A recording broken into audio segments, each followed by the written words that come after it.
Hello for me and friends. Welcome to Live Code Tuesdays. We're back after a week's break. Last week we were in KubeCon, which explained our absence on the stream. First of all, thank you for joining in. My name is Sohan Maheshwar. I'm joined by Matt today. Matt, we're missing our usual guest Radu, but thanks for stepping in. Also, Sure. we're in full HD now. We just upgraded our StreamYard account, so I got the makeup out for today, because we're in full HD. Matt, welcome to the show. So that means they can like see every single gray hair on my beard. They can, yes. I think that's the reason why I sort of stayed away from the full HD till now. But we got feedback saying, "Hey, let's just go full HD." So I said, "Why not?" Yeah. Yeah. Matt, you were at KubeCon. Do you maybe quickly want to give a recap of how it went? And there was a bunch of launches there as well. Yeah, sure. Yeah, KubeCon was in Chicago this year. KubeCon North America was next. The next one up will be in Paris. Looking forward to that. But it was a lot of fun. So we had launched Spin 2.0 on the Friday evening before KubeCon.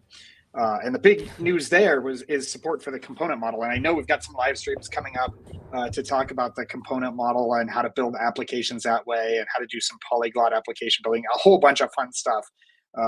But that's what we got to talk about at KubeCon last week. On Monday, Wasm Day. Let's see, I think Kate talked on Monday at Wasm Day. I was at the OpenShift Commons with Chris, and we talked there. We introduced how to run WebAssembly on OpenShift, which I think makes the last major Kubernetes distribution that we support. And then KubeCon over the week was just a lot of fun. It's so much fun to get to reconnect with people we've known for many years, people that we met online and never met in person. We got to meet a whole bunch of people that have been in the Discord for a while, or have been sort of orbiting around the ecosystem. So that's always so much fun. We did a workshop. Oh, we did the new FIPPy's field guide to WebAssembly. So Karen Chu and I wrote the original illustrated children's guide to Kubernetes, and then wrote a couple other books in that series. We donated the characters to CNCF. And this year they suggested maybe we'd be interested in doing another one. So we did one on WebAssembly, as one does. So all of that, it was just a lot of fun. It was really good. And having lived in Chicago for 10 years, I was very happy to get Chicago style pizza again. Okay. I have to ask you, Matt, do you prefer the New York style or the Chicago style pizza? I know we don't want to get too controversial on the show, but I'm sure there's some answer I could give, like, every region has its own, but Chicago style pizza okay. is the best. I'm sorry, Nice. it's just the best ever. You can only eat one slice because it goes down like concrete, but it's pretty good. All right. If Speaking you've of, never seen Chicago style pizza, yeah. you should Google some pictures of it. I mean, this is like, someone called it pizza casserole, and that is not wrong. I mean, it's like that thick every slice. Nice. We have Rajat in the chat who also wasn't in KubeCon. Rajat, I wasn't at KubeCon as well, FOMO, but let's make sure we go next year to Paris. Other folks joining in, let us know where you're viewing this from.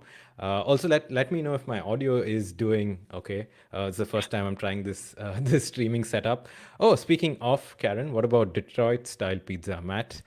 Ooh, I mean, Detroit style pizza, I've only had it once or twice, and it was definitely pretty good. But I'm sorry, I'm a Chicagoan at heart. It's got to be there. Okay. Seeing Rajat reply reminded me that I believe they're going to have the first ever KubeCon India this year. I'm not sure they picked a city, but that was one of the things that was very buzzworthy at KubeCon, was that they were going to do one for the first time there. I'm really excited about that. I hope we can go attend that one. Nice. Yeah, awesome. Cube Day is happening in Bangalore later this year on December 8th. I will be speaking there as well. So if anyone in the chat is going to be there, just come by and say hi. Movin, thanks for joining the stream, and you can hear me fine. So that's good. All right, Matt. So what are we building today? So I was thinking, I know, Radu's been doing a lot of Rust. I thought maybe we'd try out some of the TypeScript today. And since we just released Spin 2.0, I thought it'd be kind of fun to do a little experiment here. So I wrote a little crossword solving program a while back that I've talked about here and there just for fun. And it was a Spin 1.5 TypeScript app. And I thought, I don't know, maybe we'll take a quick peek at the code and see if we can figure out how to take a Spin 1.5 app and turn it into a Spin 2.0 app. How does that sound? That sounds great. So let's get started. I'm going to share your screen, Matt. Okay, I'm going There to we move go. that out of the way. Yes. All right. So let's just start off with the boring stuff. Here we are in a terminal. So this is the crossword puzzle app. I originally wrote it for DockerCon to kind of show off how to containerize AI based things. So it's kind of your typical node style app. That is, we've got like node modules and all of that. I'll walk through just a little bit of this at a high level because I know that y'all have been focusing mainly on Rust, and so some of this may be a little bit new. So let's start up a new VS Code instance, which of course opened on another monitor. All right, so this is our crossword helper app. And again, this is a Spin 1 app, so we can see here Spin 1. We've got a couple of components here. We've got the crossword helper WebAssembly, which is the main code that we're talking about. And we've got, we're pulling in the Spin static file server.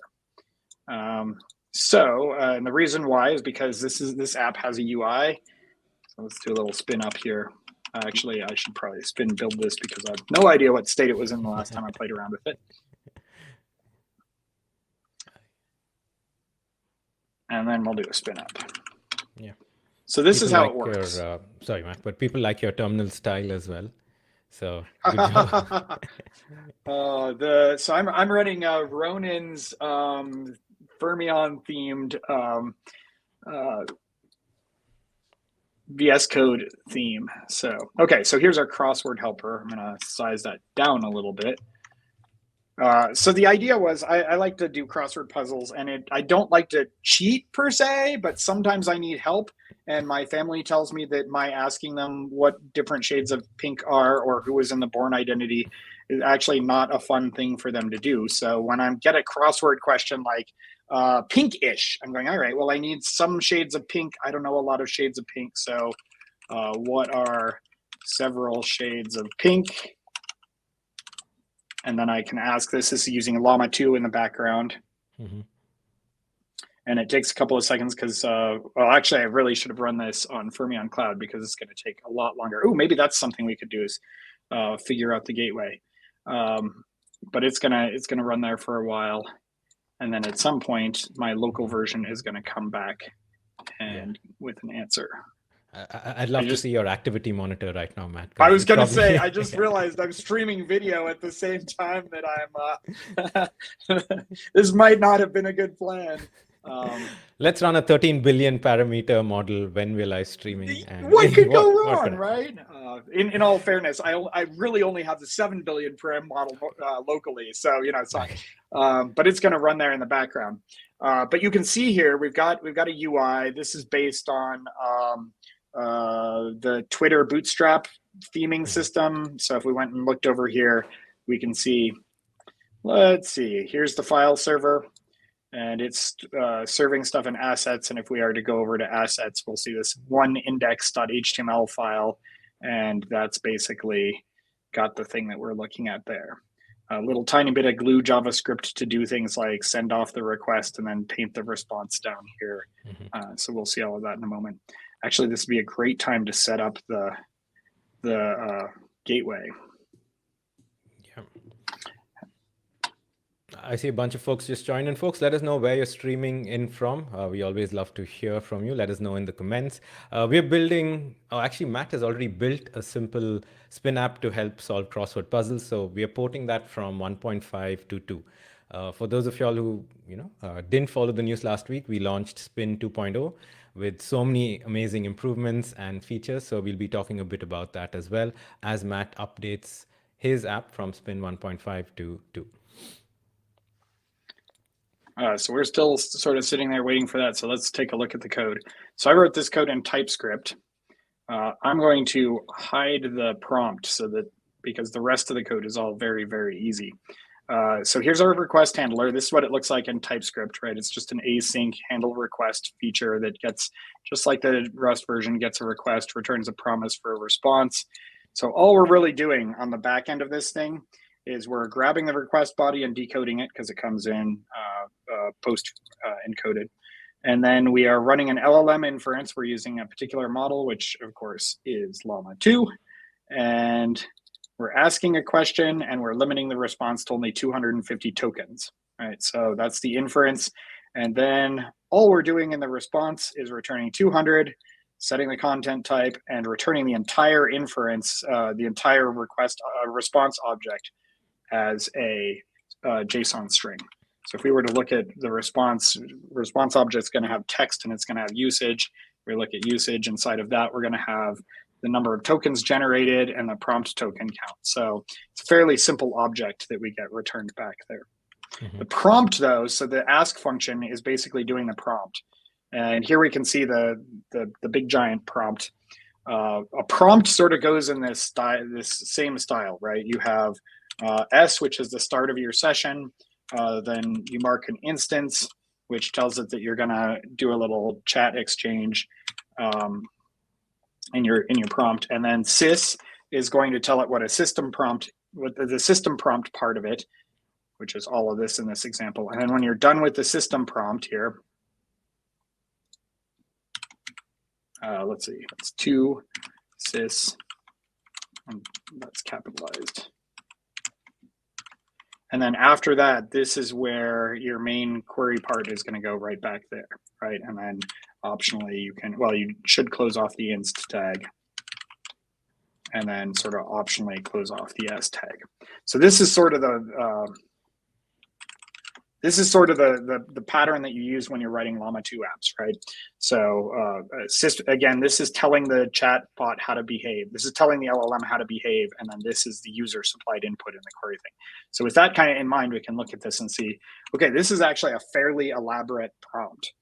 So inside of the sys thing, I'm explaining to the LLM how I want it to behave. You're an assistant who helps solve crossword puzzles, and then I'm telling them about, sometimes we do questions, sometimes we do fill in the blanks. When you do a question, here are some examples of the question. Here are what clues look like. When you're doing fill in the blanks, this is how you do. I have not been terribly successful doing fill in the blanks, but we'll see some of these in a moment. And then some examples of how fill in the blank works. And I end the prompt, right? So I'm like, okay, we're done explaining how you're supposed to behave, Llama. Now we're passing in the question that the user asked. In my case, that was, what are several shades of pink? And then we end the inst and then end the session. So Matt, I have a question here. There's so much talk about like ChatGPT and LLMs and Llama 2, and there is a very related, a conversation about things like prompt engineering, right? So when you were writing this app, was there a trial and error process by which you came up with this prompt? Is there like a method you thought about when coming up with this prompt? Because it is important to create an app like this, correct? Yeah. I mean, trial and error is so far the best method I've come up with for prompt engineering. So my original prompt was just this right here. You're an assistant who helps solve crossword puzzle clues. Respond with one or more suggestions. A suggested answer should be less than 20 characters. The reason for that last part is because your typical crossword grid is about 20 by 20. LLMs, by the way, are rather bad at counting. So even in our answers here, we may see some that are longer than 20. So that was where I started. And that actually, so the good thing about Llama 2 is fairly oriented around factual information. So it's good at delivering factual answers. And because of that, a prompt that's as simple as this often will just get the job done. So I had pretty good luck with this particular prompt. Then I wanted to try and teach it how to answer different kinds of things. So I wanted to say, I should be able to ask it a question like, what are several shades of pink, and tell it, what I really want is something like this. Let's see.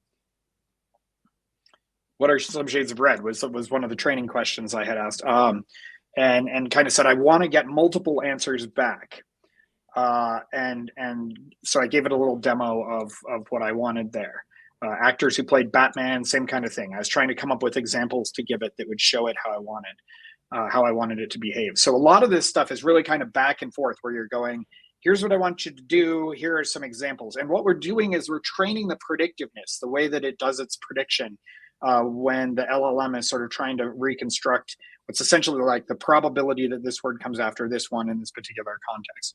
So there's definitely a lot of trial and error. We'll give one of these a try down here, but I've been trying to figure out how to train it to do crossword solvers where I can say, oh, I'm really stuck on this, right? Mm. I have a word that is that I've got the S and the I and the N, but I need to know what other letters could go in the this blank space here. So S underscore IN, and see if I can get it to respond back. Well, it could be P for spin, or H for shin, or K for skin, and see if I can get it to behave that way.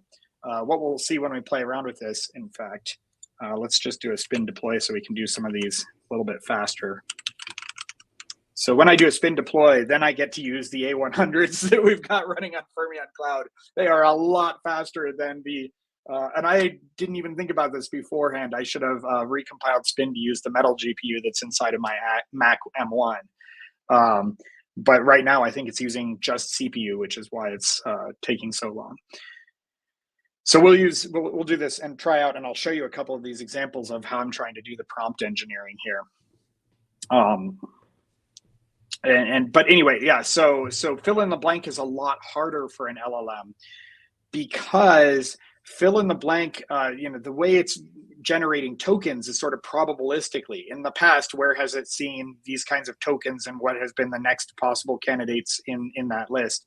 It's not actually, it's easy for us to sort of anthropomorphize the LLM and say, oh, it's thinking about these things, when really the algorithm is basically following probability paths to try and complete, a pattern of tokens with the next most likely token in there. And it just happens to be that because we have such huge corpuses of text training these things, that more often than not, it produces a reasonable output. So now we're running on Fermyon Cloud. In fact, if you want to play with that, you can actually see the crossword helper. I don't know, the URL up at the top there. But I'm going to try that same question again. So what are several shades of pink? All right, so let's get a hint on that. This time it should only take us a couple of seconds. There we go. So here it's giving me some shades of pink. Ooh, blush, rose, salmon, magenta, coral. Nice. You'll notice that the counts are not quite right on most of these. And that's in part because LLMs are not particularly well tuned toward being able to retroactively count things like this. Again, they're predicting what the next token is most likely to be. It's not actually going back and counting how many letters are in the word blush. But we can, so this is what I wanted, right? For crossword puzzle solving, what I wanted was something that would give me some hints, but wouldn't necessarily give me some answers. Let me see if I can coerce the LLM into doing something that it doesn't normally want to do. What is the capital of Norway? So I asked it to give me help. Okay, so this time it only gave me Oslo back. Because I asked it to give me several suggestions, and because I asked it to not necessarily solve the puzzle, but give me hints, sometimes it will give me a list back of items here that are not correct. But Oslo will be in the list. So it might, so last time it had like 3 answers that were all, Norwegian words. Norwegian was actually one of the things that came back. So it gave me a list of answers that were candidate answers, but it cannot, it's the original prompt suggests that it shouldn't lie to me. So in the end, in parentheses, it put, but the actual answer is Oslo. So it's like, I'm trying to follow the prompt command that you gave me, but I cannot, I cannot tell a lie. So it had to tell me that the actual answer was Oslo, even though it was giving me a list of hints. But this should give you kind of an idea of how it works. Now, let's take a look at what happens if I try. So this was the training example I gave it, S blank IN. So it should just use the training prompt I gave it and come back with spin, shin, skin. So let's try another one. Let's try L blank AMA. Spoiler alert, Matt. The answer is always spin. Just quick. Yeah, no, there was yeah, exactly. There was a reason why I trained it on spin. Yeah. But see, so here I did L blank AMA, right? Really, very likely the only word that's going to fit that one is going to be llama, and it did actually guess that one. But notice that it guessed some others that did not fit the pattern. So let's do A blank blank A. So now I've got 2 blanks. And not a training phrase. So there should be 2 blanks there, but still 3 of those are 3-letter words, and only the 4th one is a 4-letter word, a blank blank, except it doesn't follow the pattern. So I'm really having a hard time figuring out on this one how to build a prompt that correctly engineers it to give to read the blanks correctly and then generate tokens correctly. In other words, I need to get it so that the route that it's taking to try and predict a likely completion of it is a route that sort of respects the pattern that I'm looking for. I've been really stumped on this, but recently somebody gave me a couple of hints about trying multiple feedbacks where you give it the list and ask it that it already generated and ask it which ones fit the pattern. So I'll have to give that a try at some point. But you can kind of see here how this works and sort of what the limits of prompt engineering are that I'm hitting so far. This is probably about my 15th or 20th draft of this prompt, and almost all of my time has been spent trying to figure out a better way to do these fill in the blanks. So you can see, haven't made as much progress as I would like to make yet. Yeah, this is super interesting, right? Because I think at a much higher level, does the language model know that an underscore represents a blank, for instance? So when we do three blanks, and it's super interesting to me, at least, how these things sort of do just probability, but yeah. Yeah, and if you read through the prompt, it's like I'm trying to figure out replace each underscore with one letter, trying to be very specific to get it on that right predictive path. Someone, another thing you could do if this was the thing you wanted to solve for, very likely if you fed tens or hundreds of thousands of crossword puzzles into this, then you would start getting, or crossword puzzle solution kinds of things into this, you would get much better results. Like if you fed in text that showed how to solve this and stuff. Nice. But that would require either fine tuning the model or more likely just doing some very, very sophisticated prompt engineering probably you'd want to fine tune at that point, actually. All right. All right. So again, crossword solver building is happening. Matt, we spoke about prompt engineering. Now let's maybe dive into the code, Matt. All right. Okay. So we took a quick look at sort of what the high level code was, right? It's a very straightforward handle request function that's running that inference, that's using that big giant prompt we're working on, and then it just returns back a response. So how about if we go on and start the process of turning this into a Spin 2.0 application. So we did take a little bit of a look at the spin.toml. We got our front matter up here, right? And then we've got our component section for the crossword helper code that we just looked at, and our component section that grabs the file server. Those are the two things that we have in this existing app. We're going to try and switch from Spin manifest version 1 to version 2. So first of all, I'm going to double check and make sure that I have Spin 2. Okay, so I've got Spin 2.01. 2.01 came out late last week, so this is in fact the latest and greatest version of Spin. And actually here, just to kind of get started, because this is the first time I've done something like this. So let's go back a directory. Let's create a new Spin project. In fact, this looks good. Let's do a quick test. New description. I'll accept the default path. So now we can go into this quick test one, and we can see what a Spin 2.0 app looks like and what the big differences are. So again, this is a TypeScript app. Still the same thing. I've got my index TypeScript. If we scan this, we will notice that pretty much that function is exactly the same. What library am I importing at the top? Just @fermion/spin SDK. So that's all the same. But if I go to the spin.toml, things look a little bit different. So first of all, I've got my manifest version up there. Now I've got this application section that has some new stuff in here. Actually, it's pretty much the same. Actually, let's just sort of, normally I just split the view, but let's pull it this way and do a quick and dirty side-by-side comparison. So here's my old version back here. I've got this author's description name trigger version. It looks like all of that is now moved under an application section. And then I have two components here, but in this one, I have a trigger and I have a component. So this is going to look a little bit different here. Let's give this a try without even looking at the documentation. Let's see how far we can go if we just take the pattern we see on this left side and try doing it on the right side. So first up, we're going to do spin version 2. Now, I assume that at this point, let's try it and see. I assume at this point, if I try and do a spin build, yep, all right, it is already erroring out because I did something wrong there. So at least we know, oh, well, You don't that's need easy. the, That yeah. should be a string, an integer, and not a string. All right. Okay, so now it's complaining because the format is wrong. It got a top level component object, and as we see over here, it shouldn't look like that. It should have a component dot and then the name of the component. So I think we're good to go. So next up, we had an application section here. And then next after that, we had a trigger section. Trigger is a list. So we're going to do trigger. And then I think it was HTTP. Yeah.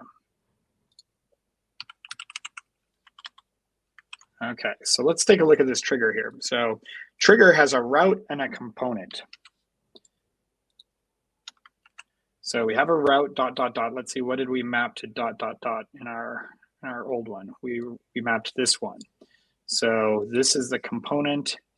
I'm going to yank this up a little bit so that I can see that. Okay, so this is really file server here that we're going to start with. So we're going to rename that component file server. We're going to describe this one as file server. I don't think this was a list in the last one. No, it's just a regular. So we're going to remove one of the braces off of that. So route is anything under the root. Component is named file server. Now we've got component file server here. It looks like source and exclude files both belong under there. Doesn't look like we need the ID anymore. Let's see. I think files is probably the same, but if not, and then the build command, which we do not need. So it appears that if I'm reading correctly, this looks pretty similar to this over here. And again, we're going to try and do this without looking at the documentation. I know that we could go over to the documentation and basically see our answers, but Where's the fun in that, Matt? Yeah. Yeah, exactly. Yeah, let's live a little. And how do we live? Well, by apparently trying to write component definitions from scratch. Okay, so I've got one trigger there. I know I need another trigger. So the second trigger is also going to be an HTTP trigger. What am I listening on here? Here's my route, API/question. So again, YOLOing it here. I'm going to say, okay, well, the next entry in our trigger list is, in our HTTP trigger list is going to be the same there. It's kind of like a good test of whether or not I can read TOML files as effectively as I think I do. I love TOML, but some of the syntax gets me sometimes. And the list syntax, I always have to think extra hard about how the list syntax works. Okay, so I've got my route, and my component there is going to be, let's just call it helper. And so now this is going to be not a list, just an item, and it's going to be called component helper. And I don't have a trigger anymore because I pulled that into the new format. Let's see what else. What did I miss? Oh, I've got to do the build flag. So this is now component helper build. All right, so how does that look? I think that looks good. Did I make any obvious mistakes yet? All right, I'm going to close my eyes, type spin build. All right, well, it's building. Ooh, nice. Okay, all right, so it told me that I built some stuff. Let's try a spin up and see if it works locally. Oop, okay, here's our mistake. Okay. Line 7, column 20. Oh, I pulled something over from the application that probably shouldn't be there. Let me go back to this one here. So if I look here, I've got author's description, name, version. If I go over to my new one, I have author, description, name, trigger. But I have my trigger defined down here now. So I probably should remove that. And then version. Okay. All right. So I don't believe any of that is used for spin build. So I'm going to go straight to spin up. Oh, I forgot another field in there that I should have removed. That was the ID field here.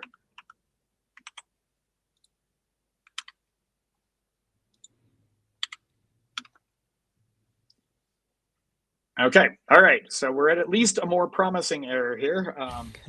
Error, metadata error, missing component file server configured for trigger file server -http -trigger. Okay, so something in the way I defined my file server is not right.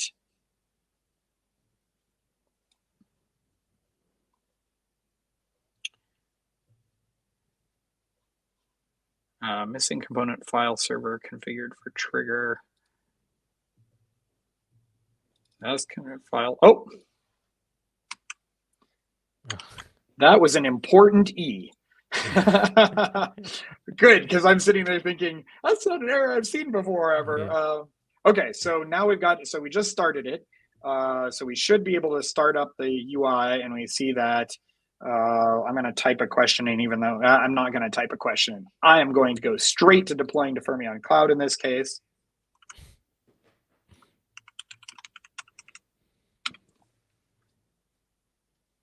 I probably should have changed the version on this, I suppose, since I did actually just legitimately make a major change. So we'll just rename that for the future. Won't have any impact on Fermyon Cloud, of course, but for good Semver practices, I did just change the major version. So this is deploying out to Fermyon Cloud. So, you know, it's good to note here that I took a Spin version 1 app and I deployed it to Fermyon Cloud, and we played around with it and saw that it was working. And that was something that I just think is really nice, that while we're doing this upgrade process and while it's fun to do, it's also not necessary at this point, right? Fermyon Cloud still supports version 1 as well as adding support for version 2. I don't know if I have ever tried taking an app that started as a version 1 app and now running it as a version 2 app. So, you know, we might discover some dragons in these waters here. Let's see. All right, well, the file server worked.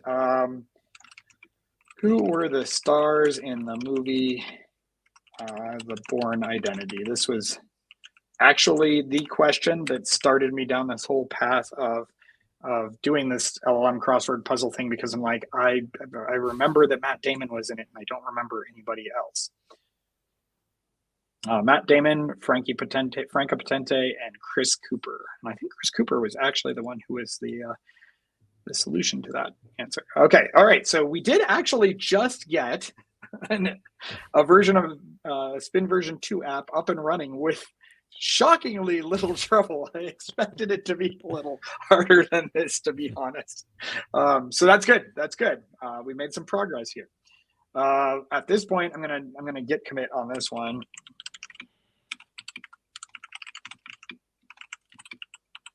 All right, so I can push that up later. Actually, I'm going to go ahead and push that. If you are following along at home, the repo for this is github.com/technosophos/crossword-helper. So you can take a look at it if you're following along and you want to play around with this yourself. That's a way to do it. I know what we should do since we got some time. Let's see if we can take this a little bit farther. Let's see if we can break it down and do multiple. We can do multiple passes. So instead of let's see. So instead of doing a single shot pass where in index where we're just asking once, let's see if we can figure out how to refine things so that I can keep the context from one question to another. So that'll require us doing multiple insts per prompt, and we'll start up. Basically, it is effectively, it's going to be a chat session back and forth. Right. And we can do that by using key value storage to store our history and then reconstructing it. How does that sound? That sounds great. Yeah. So essentially, it's like you said, it's a multi-pass way to get a hint for a question, right? So it retains context, basically. Yeah. So what I'm thinking, so question 1 is going to be the system prompt followed by the first question. And then when I ask the question, I want to store the first one in KV. I'm just sort of mentally mapping this out for myself. Then when I generate that prompt, I want to, then when I ask the follow-up question, so question 2 is going to look different. It's going to have an inst followed by the system prompt, followed by the first, followed by another inst, followed by the answer. So that's going to be close inst, followed by the answer that the LLM gives us, followed by a new inst, followed by the second question. So my second prompt is going to be quite a bit more sophisticated, and probably I should. I'm having spelling issues this morning. Okay, so I think that's the format we want to use. So again, doing the YOLO style without any documentation. Let's go for it and see what we can do here. So first thing I know I need to do now is add key value storage, which is KV. And so let's go back to our top level logic here. So effectively, I still need to be able to get the body. I'm going to need to be able to look something up. Do I want to make this multi-user to get going?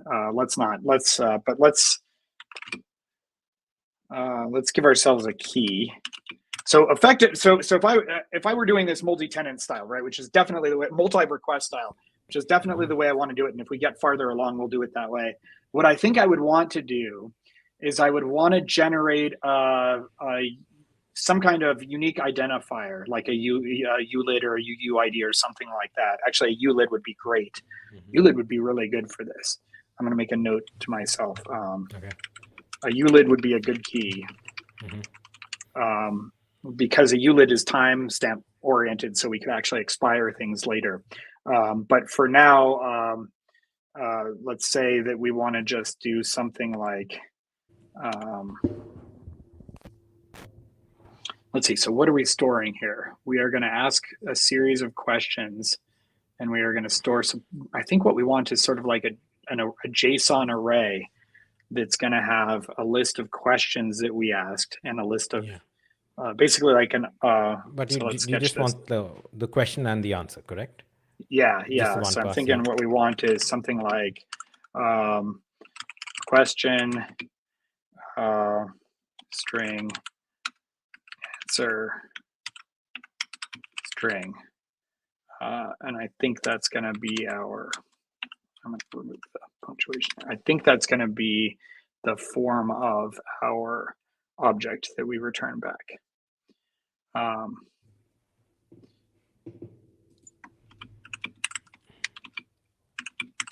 There, we will appease the TypeScript checker and say, okay, so we'll have question string, which is going to have a blank for default. Answer string is going to have a blank for default. Okay, so, and then for now, we're just going to hard code in a key. And we're going to call it session for now. Again, this is not, it's not a good design going forward, but for what we're doing now, this is a reasonable first step toward what we're doing. Okay, so now we've got a session. We're going to store our objects in there, and we're going to store them in an array.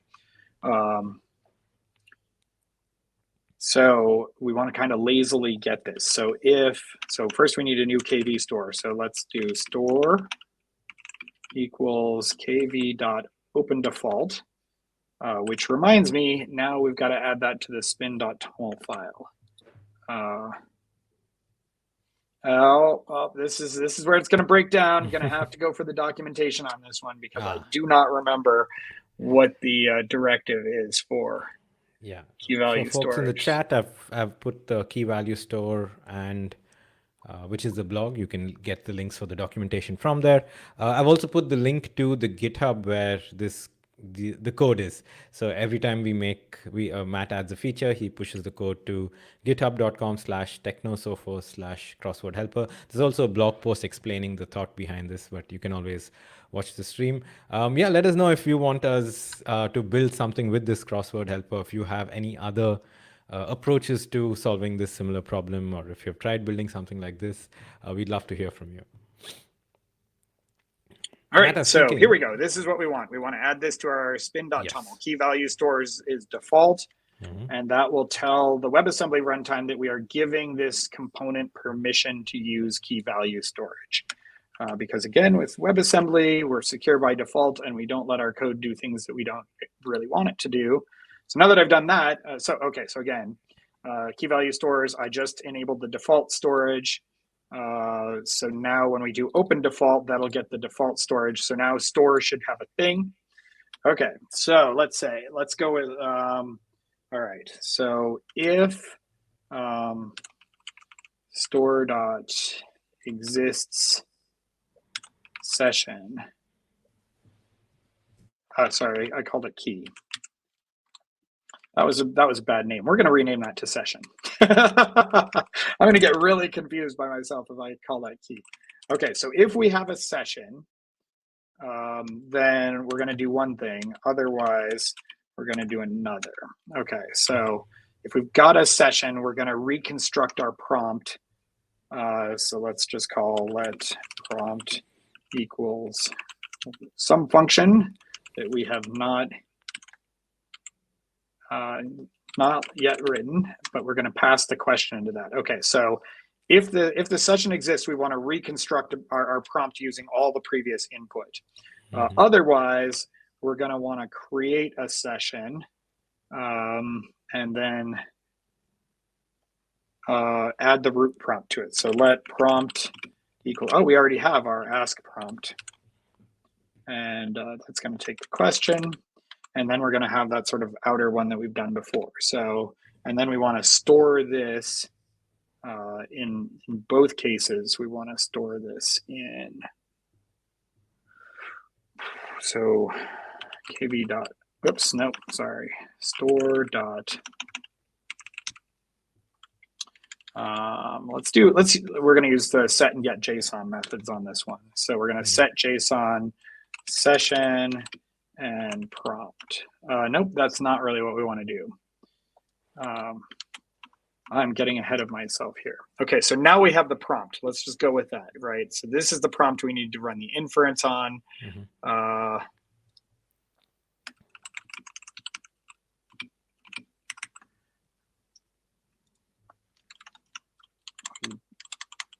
It can be one of those two things, so we're going to make it a variable instead of a constant. Okay, so at this point now we've got our prompt. We know we can do the LLM inference with that prompt. And so really what we're going through here is we just need to change that line to be prompt. So if I were running this the first time, that should all work out, except we haven't written this reconstruct function yet. So let's give that a shot, and that'll inform sort of where we're going. Okay, so as a reminder now, I'm trying to break down my, I'm trying to build a multi-stage prompt instead of a single shot prompt. So the first time we did a single shot prompt, and that got us all of this. In fact, let's just, for fun here, since everything is in Git already, let's just go down to the very, very most basic prompt, because we're going to be doing a lot of work here if we leave all of that the same way. A lot of work just copying and pasting text. Okay, so now we're down to a very simple prompt. You're an assistant who helps solve crossword puzzles and are 20 characters or less. Okay, so there's our question. So this is going to be the first one. I'm going to delete the S off the end because it's optional in the first place, but this is always going to be the first time we ask. So now let's go with what's the second thing going to be. So let's reconstruct this, right? So function reconstruct. What we're going to need to take here is an array of questions. You want the question and the answer from the LLM, though, right? Yep. So my inst class here is going to describe what we had called. So this is going to be one of these things. Okay.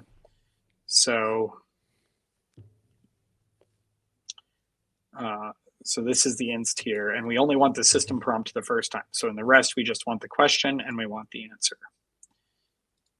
Is that what you were saying? Did I get that right? Yeah. Okay. And then we're going to return a string off of this one, which is going to be our prompt. So we're going to take in an array of instances. Oh boy, too much Go and Rust. So that's going to be our type.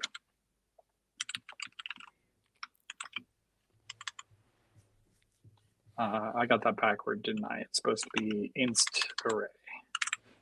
Yeah. And then I'm going to return back a string.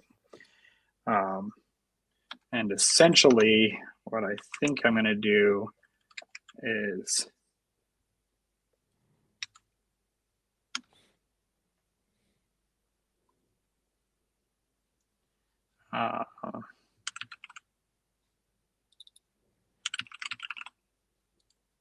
this is the wrong format. Wait, you're trying to iterate through the loop to reconstruct the query itself, correct? Yeah.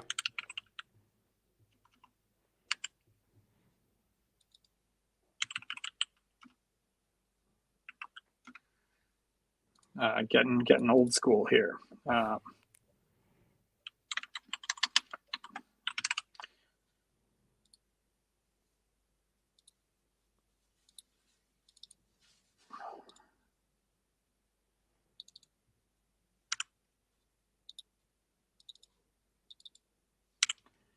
This is where I get all pedantic about the way. Hey, this is the way it has to be. I'm with you. That's right. Yes. That's right. I didn't, 400 years of Java development made me. Okay, so now I'm going for. Okay, so there we go. So I'm going to loop through the instances array, and I'm going to try and reconstruct an inst each time. So the template I'm going to use is something like, let's see, I know I need the inst at the beginning, and then I need, oh no, I need the question, then I need the answer, right? Mm-hmm. So, which we're going to get from the key value store, right? Yep.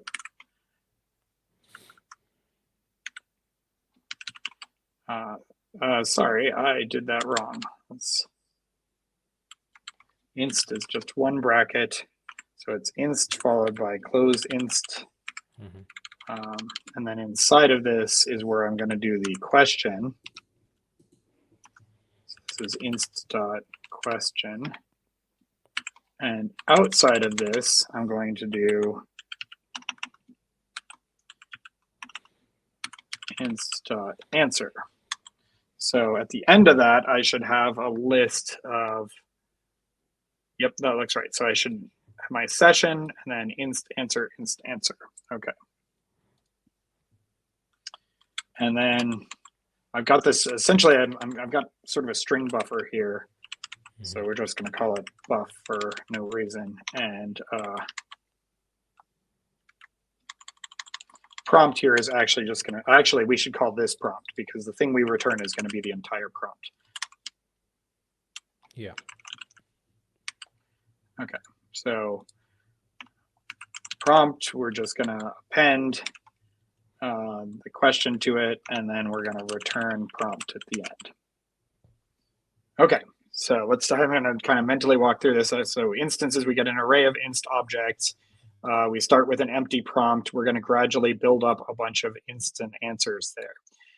But we also know that the initial one is kind of special. So as we get into this, we're going to have to figure out how to do the initial one, because the initial one is the only one with a sys prompt on it. Mm-hmm. But I suppose we'll be storing, so what we want to do is when we store the first question, we're going to store all of that and not just the question, because we want this sys prompt to travel with it.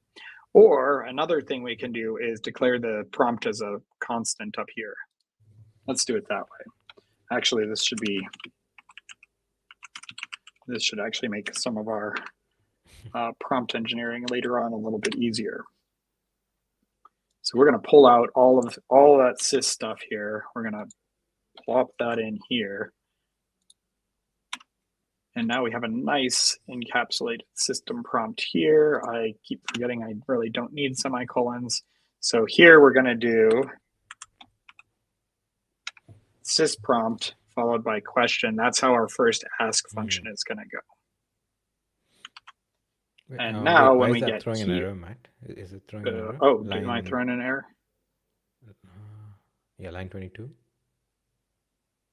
Or is that just like a warning, perhaps? 22, sorry. Oh, 22.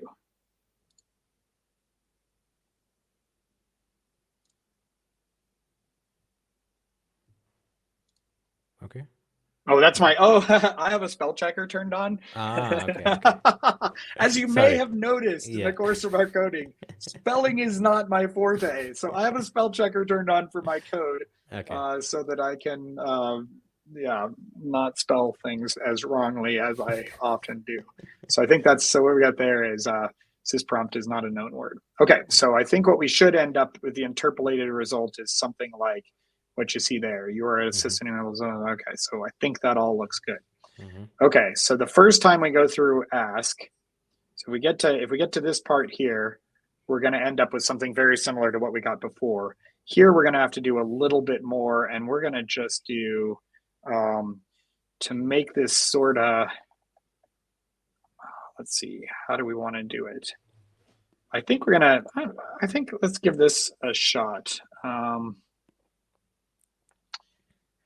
What will it do if I put an empty inst with no question at the beginning and just add the prompt? Let's give this a try and find out what happens. So what I could do, and in fact what I am doing, is I'm going to open the session, and then I'm going to insert right here. I need an inst. I'm going to insert the system prompt. And I'm not going to add a question to it. I'm just going to do the system prompt. And then I'm going to close that inst. And I'm not going to give it an answer. I'm actually not sure what will happen here because I've never tried this before, whether it will try and answer that first one or whether it will just read it as a system prompt. It should just read it as a system prompt. So the nuances of some of the way that the LLMs are trained have interesting and sometimes bizarre consequences when we get here. So again, by the end, so when this returns, so I start with prompt, and then I am appending onto prompt each of these inst lines, and as a question and an answer, and then I'm returning the full one. So the first time through, it will return me two insts, one with just the sys prompt and one with the first prompt that I give it, and every other time it will return all of them. So let's give this a shot and see where we are. So and then I'm just going to double check that ask stays pretty much the same. So ask will add the system prompt and the question the first time and then get the answer back. So I'm gonna lie to the LLM a little bit here. Okay, all right, so I think we're good here. All right, so one of these two prompts is gonna come out of here. What is wrong with question? Yeah. That's my mistake there. So that's good. So if I get to this part, now I need to do a little more work here. So if the session exists, I need to pull out the existing instance array. So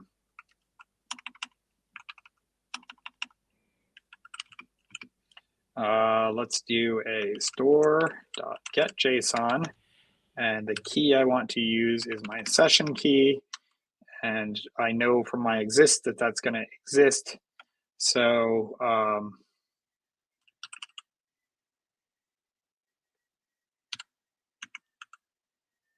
so chat is going to be an array when I get it back. And I do want to add my first question to it. Is that what I want to do? I want to add that as, yes, I want to add the new question as the last one in that array. So essentially I want to append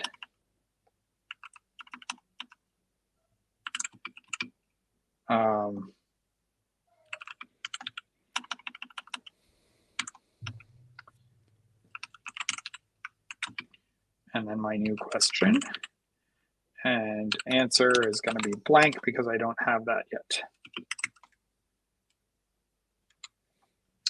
So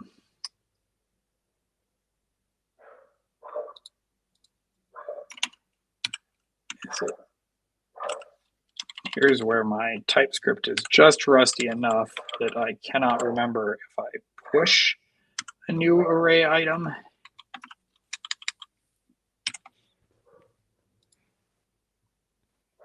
Does the reconstruct method require an array at 59? Yeah, so right now the reconstruct requires an array. Okay. So it requires an array of instances right now. So I just added a new instance to that one, which is the new question that the user just asked. So essentially we're reconstituting the old session, and then we're creating this new, adding this new item to the end of that one. So I'm actually a little bit surprised that TypeScript is letting me get away with being this fast and loose with the type. So we might get a little error here because getJSON is going to return an any. And then I'm just automatically treating it like an array here and trying to push on something new to it, and then pass it to a function that takes an array. I might have to do a little bit of type hinting here, but so far I don't see any errors. So we'll just keep going as we can here.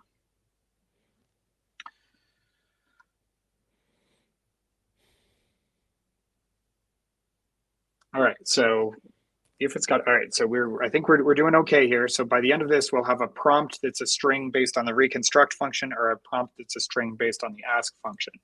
So now we're going to run the inference, and that line stays basically unchanged. But then when we get back the inference, we need to store the answer, the question, and the answer. Did we keep the question around? We do still have the question in both cases. So we're actually doing pretty good here. So now we want a new inst. So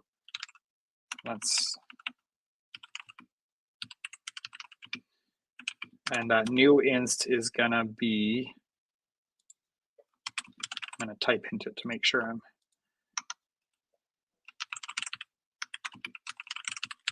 one thing I love about Rust is that when your key and your value are the same, you can just do question without the question colon question. I would like it if TypeScript did that as well. Res.text is going to be the answer. So essentially now I'm taking the inference here. I sent in my big prompt with all my questions. I'm getting back a res object, and we looked at the res object a little bit before. It's an inference result, and the .text there is going to be the answer. So now I'm creating a new instance here, and then I'm going to store that instance on the array. So now I need to, this is where my code might get ugly because I'm doing this on the fly, but again, so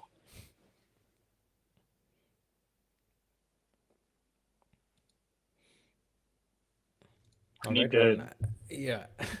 Go ahead.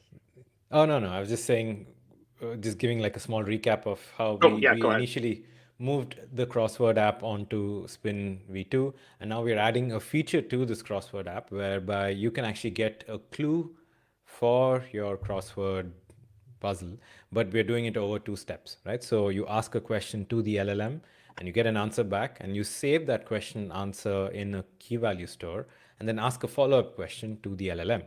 So that follow-up question has context from the previous question and answer as well. So you're continuing the conversation. So that's what we're trying to build right now. We're doing it all completely live. So, there's a good chance we might run into errors and and funny variable names as well. But that's the point. So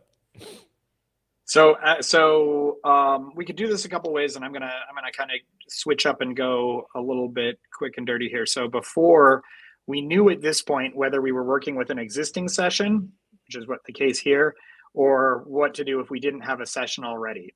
So let's just move the inferencing and all of that inside of here for now and kind of see how things play out if we do it that way. Otherwise, what we could do is just check again later or store some other way later. But I think just for now, let's give it a shot and do it this way. So now I know I'm going to do the inference inside of each arm of the if-else block, which isn't necessarily my preferred way of doing it, but we'll give it a shot now and kind of see how quickly we can make some progress. We can always refactor later.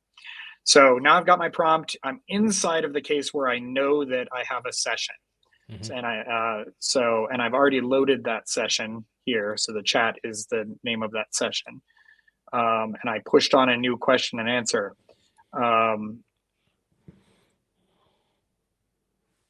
let's see.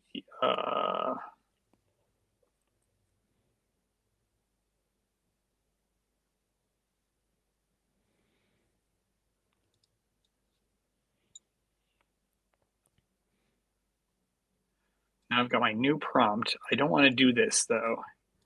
Actually, I'm going to go back to the way I was doing it before, because it's possible to do it either way, but the code is going to get a little bit harder to read if I do it that way. So the joys of live coding here. You get to see all my mental agony as I try and figure out what to do. Okay, all right. So we're back to here, all right? So we generated a question one of two different ways. We either reconstructed it from a session if we'd done it, or we asked a fresh question if we're starting a new session. So, okay, so now we're gonna, I pulled a little bit too much out of that last block. There we go.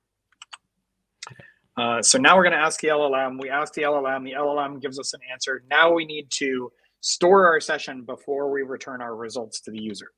So we've got two situations here. Either we already have a session and we need to modify it, or we need to create a new session because we ask here. Is there a way to reduce the number of times we have to call store.exists? Well, we could store an empty session here.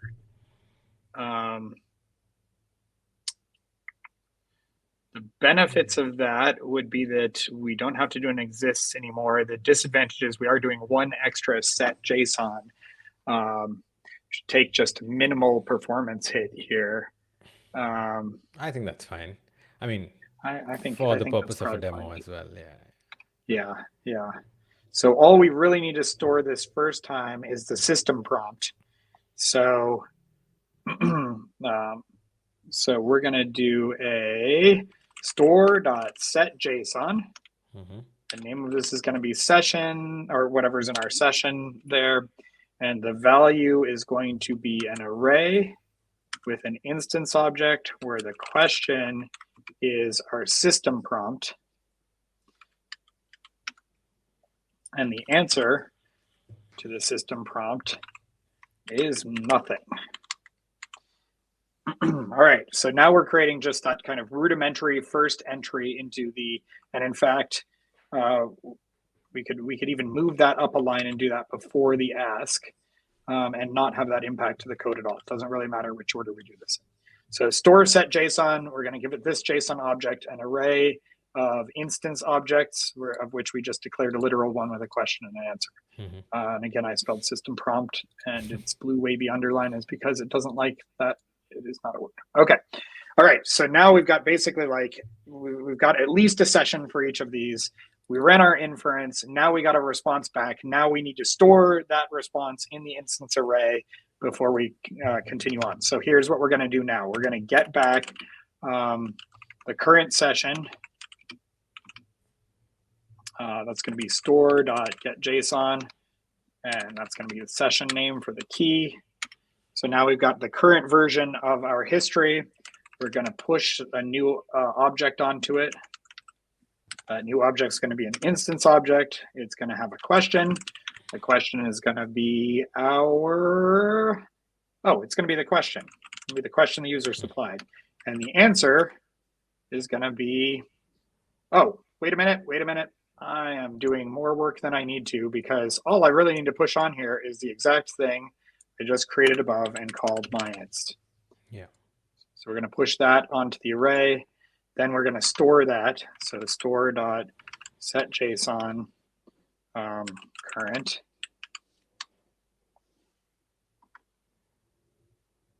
I still need session because that's the name of my session, and current because that's my current version of this. So now we're just I'm gonna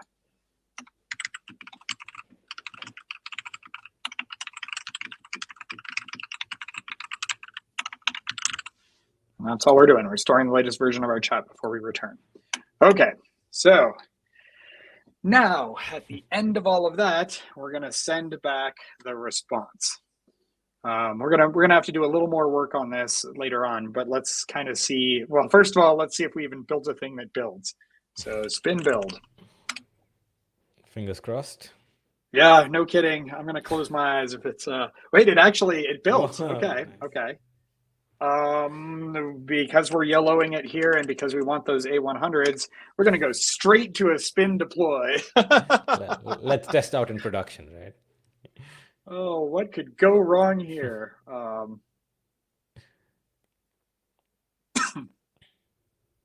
Uh, we're gonna wait for it to deploy. We didn't make any changes to the UI. In Hmm. fact, I didn't. Oops, I didn't actually save this file either. I might have to do this again. Right. Um, And a quick shout out for folks. So we recently launched, and this might have gone under the radar a little bit, but we have had the Spin Up Hub for a while. But we actually launched a one-click deploy, right? So if you want to get started with building an AI app such as the one you're seeing here, and you don't want to go through all of the steps again, you can actually go to this link here in the comments, hit the deploy button, and this app will be deployed to the Fermion cloud. And then you can start making, different adjustments, or try the crossword solver in a different way, for instance, right? So literally one click and it deploys the app to your Fermion cloud account. So yeah, check it out. and we are getting close to being deployed here. Mm-hmm. And hopefully we will have made enough progress that we'll be able to see this sort of multi-shot version right away without having to change the UI much. Do you feel guilty if your code compiles with like no errors for the first time, Matt? I always feel Oh like yeah, that slight it, tinge of, it guilt. yeah. It awakes a deep suspicion in me that Yeah, there we go. Yeah, there we go. that's what usually happens Yeah. when I deploy code locally. I'm gonna try spin up so that I can get the logs right here at the beginning. Oh, of course, worked locally. I probably clicked on that upstream one before it had Oh, gotten the last health check. Every once in a while, if you click really fast, you can get that. Okay. Some shades of pink. I'm going to see how abbreviated I can get there.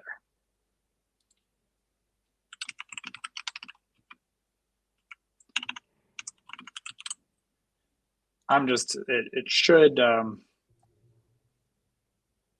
look at that. Did nice. we actually get,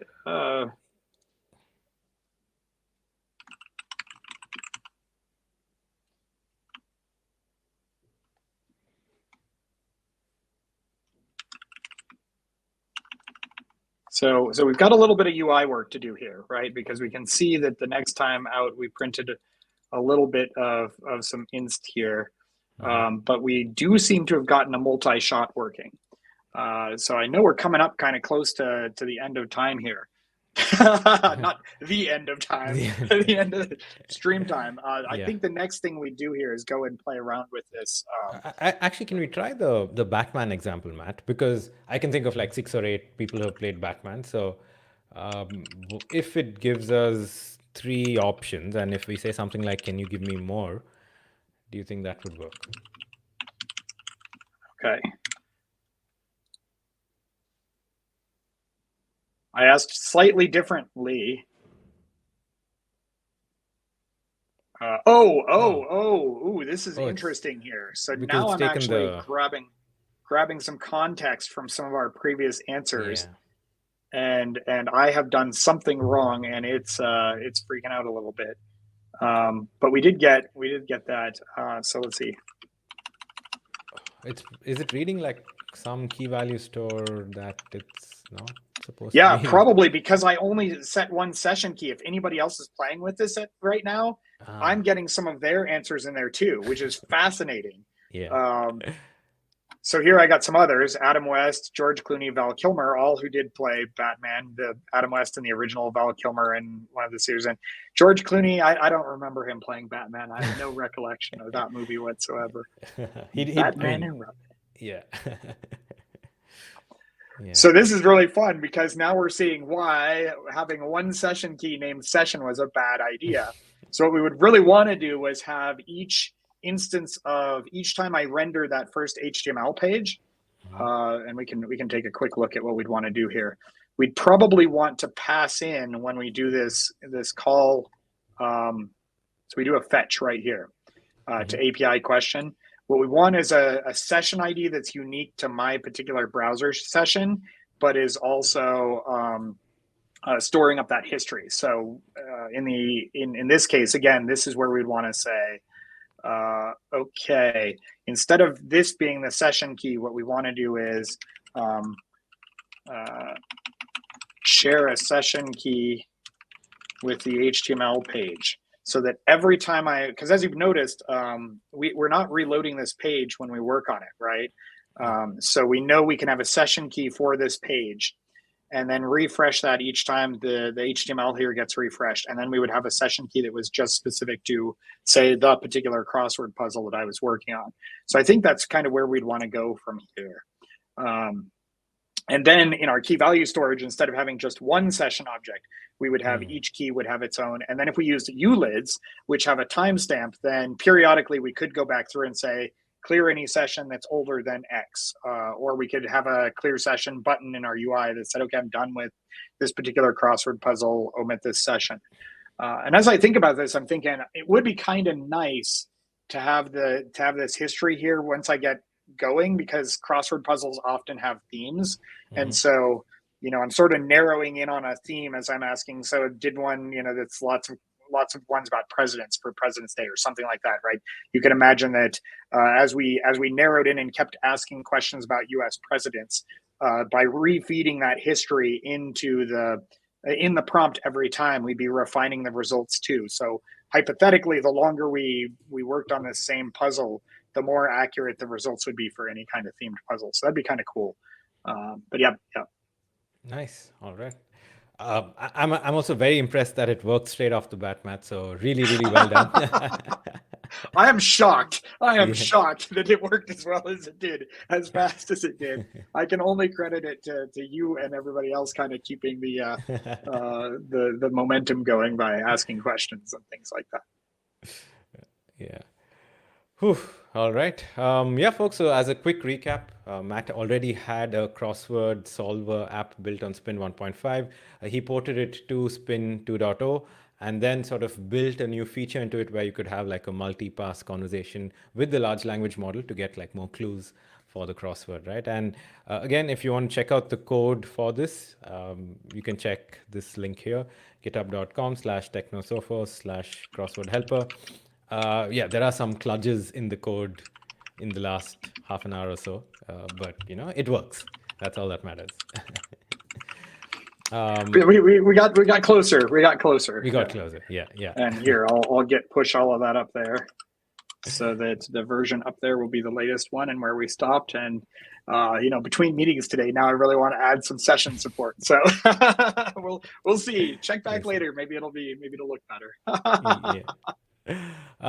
Yeah, folks. So I think we've come to the end of the stream.